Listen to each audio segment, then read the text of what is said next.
নমস্কার বন্ধুরা, আজকে আমি আপনাদের আমার ছাদ বাগানের জৈবভাবে তৈরি সকল শাকসবজি দেখাবো। দেখতেই পাচ্ছেন এটি বকচয়, ইংরেজি নাম বকচয়, বাংলা নাম বাটি শাক। খুবই সুন্দর খেতে এই শাকটি হয়। আমরা এই শাকটি কুচি কুচি করে কেটে পেঁয়াজ এবং গাজরের সাথে তো মিশিয়ে মোমোর পুর তৈরি করি।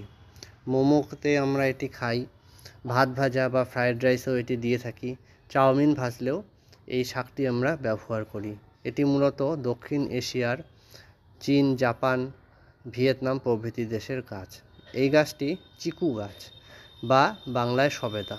দেখুন কত ফুল ফুটেছে, থোকায় থোকায় ফুল ফুটেছে, কিছু ফুল ফলেও রূপান্তরিত হয়ে গেছে। প্রায় প্রত্যেক দিন তরল সার আমি ব্যবহার করি এই গাছটিতে, তার জন্য গাছটির গ্রোথ খুবই সুন্দর। আর এই চিকন টমেটো গাছটিতে দেখুন কত সুন্দর ফল ধরেছে, কত বড় বড় ফল। অল্প মাটিতে এই টবে এই গাছটি রয়েছে। মাটিতে খাবারের যোগান প্রচুর থাকার জন্য এমন ফল হয়। আপনারাও জৈবভাবে এরকম টমেটো গাছ করতে পারেন। দেখুন টমেটো গাছটি কত ফুল ধরেছে এবং কত বড়। আর এটি একটি 12 মাসি প্রজাতির পাতিলেবুর গাছ, যেটি কলকাতা পাতিলেবু নামেও পরিচিত। দেখুন একসঙ্গে ফল এবং ফুল। শীত একটু কম পড়ার কারণে এবার ফুল চলে এসছে। প্রত্যেকটি ডালে প্রচণ্ড ফুল হয়েছে, আগের বারের ফলগুলো রয়ে গেছে। প্রত্যেক বছর অন্তত দুবার করে এই গাছটিতে ফুল এবং ফল হয় এবং ফলনও খুব ভালো। আশা করছি এবার মোটামুটি 40 থেকে 50টি এই ফল এই ছোটো গাছ থেকেই আমি পাবো। ভবিষ্যতে এটির আপডেট আপনাদেরকে দেব। ফুল প্রচুর হয়েছে এবং কিছু ফুল ফলেও রূপান্তরিত হয়ে গেছে। আর এই গাছটি গন্ধরাজ লেবু। শীত চলে গেলে এই গন্ধরাজ লেবু গাছটিতে ফুল চলে আসবে। আশা করি এই গাছটিতেও প্রায় 12-13 রকম লেবু পাবো।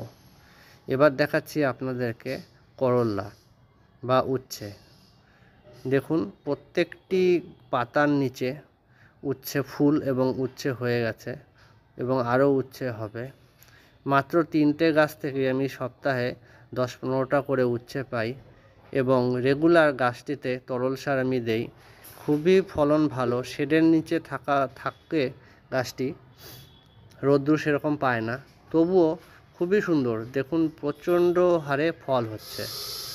প্রত্যেকটি পাতার নিচেই স্ত্রী ফুল, পুরুষ ফুলের সংখ্যা খুবই কম।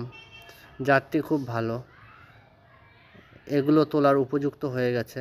আমি বেশি বড় করে তুলি না, কারণ ভেতরে বীজ হয়ে যায় কাঁচা অবস্থাতেই, এবং কচি অবস্থাতেই খেতে খুব ভালো লাগে।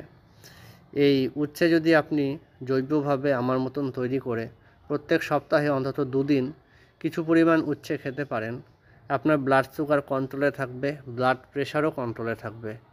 এই উচ্ছে পাতাগুলো দিয়েও আমি আলু ভেজে খাই, বা আলু দিয়ে এই উচ্ছে পাতা হালকা ভেজে লবণ এবং হলুদ দিয়ে ঝোল খেতেও খুব ভালো লাগে, শুক্তোর মতন লাগে খেতে। উচ্ছে পাতার উপকারিতা উচ্ছের থেকেও বেশি।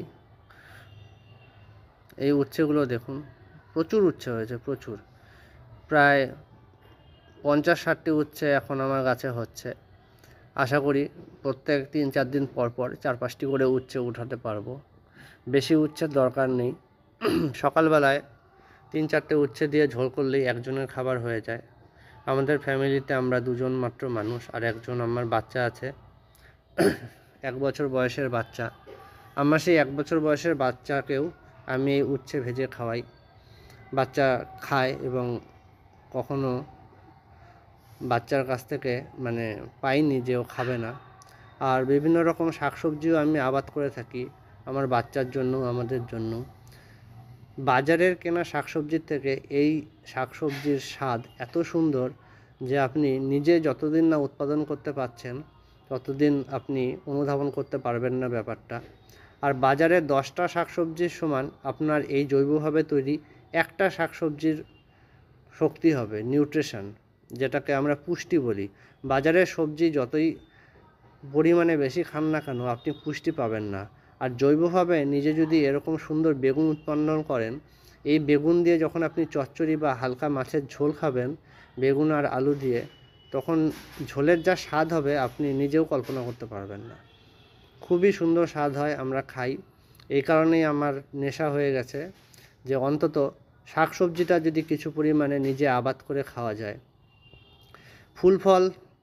ফুল কম আবাদ করি, ফলের গাছ আছে আমার কিছু। মূলত আমি শাকসবজিরই চাষাবাদ করে থাকি। এখানে একটি লাউ হয়েছে, দেখতে পাচ্ছেন কি সুন্দর লাউটা আমি কাপড়ের ব্যাগ দিয়ে ঢেকে রাখি যাতে কোনো পোকামাকড় অ্যাটাক না করে। আর এই কুমড়ো গাছের পাতাগুলো দেখুন কি সুন্দর হয়েছে। আগেরটা দেশি কুমড়ো ছিল, আর এটা যে কুমড়ো দেখতে পাচ্ছেন এটি বিলেতি হাজারি কুমড়োর বীজ।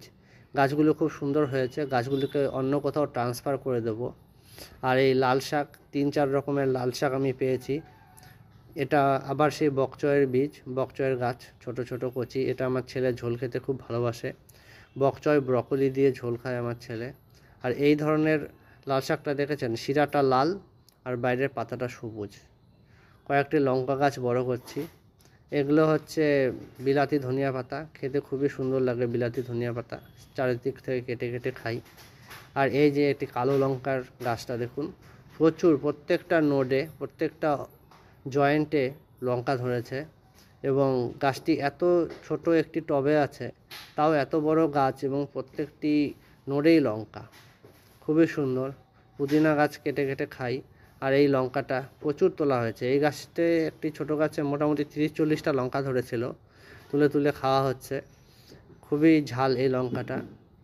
চিকন হলে কি হবে, ছোট হলে কি হবে, লঙ্কা তার খুবই ঝাল। এবং গাছগুলো দেখুন কি সুন্দর নিরোগ। সবাইকে ধন্যবাদ ভিডিওটি শেষ অবধি দেখার জন্য।